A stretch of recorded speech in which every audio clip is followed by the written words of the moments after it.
Il y a peu, nous vous avions parlé du projet Helios. Projet qui est porté par la mairie et le périscolaire Les 4 Mômes. C'est l'association Planète Science qui se charge de l'accompagnement des animateurs des 4 Mômes et des enfants. Planète Science, en fait, c'est une association nationale. Il y a 11 délégations en France, dont le but, c'est promouvoir les sciences. Donc, notamment le projet Un ballon pour l'école. Il y a d'autres projets, il y a des fusées à poudre, il y a des parties robotiques. Il y a aussi tout ce qui concerne l'environnement et l'astronomie. En fait, le but, c'est vraiment promouvoir toutes les formes de sciences pour les jeunes. Un nouveau rendez-vous au 4 Mômes vient de se réaliser pour former les jeunes qui participent à cette expérience. Qu'on l'appelle Helios ou Un ballon pour l'école, ce sont habituellement les lycées et les collèges qui ont cette ambition. Le périscolaire souhaite envoyer avec les enfants un ballon stratosphérique, donc à 30 km d'altitude. Et donc, ils ont demandé le soutien du CNES, donc du Centre national d'études spatiales, et de l'association Planète Science, dont je suis bénévole. Et donc, on se déplace dans différentes écoles qui veulent mener ce type de projet.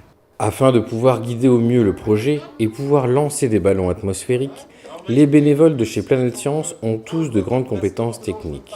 Je suis professeur de physique-chimie dans un collège de Rohrbach-les-Bitches en Moselle-Est. Et donc, j'ai suivi une formation d'aérotechnicien à Caen l'année dernière pour pouvoir lancer les ballons stratosphériques. Professeur d'un jour, professeur toujours, lorsqu'on est animé par la foi d'enseigner. Et tout naturellement, les enfants écoutent, apprennent et s'initient à l'aérospatiale, l'électronique et beaucoup d'autres domaines pointus.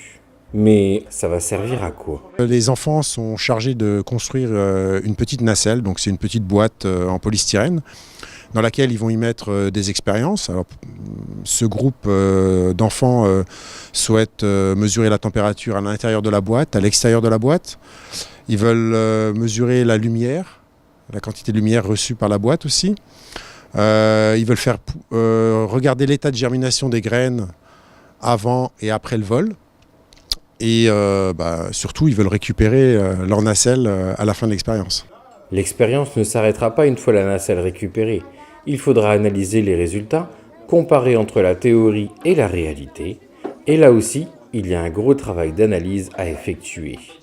Une fois fait, un rapport sera envoyé au Centre national d'études spatiales.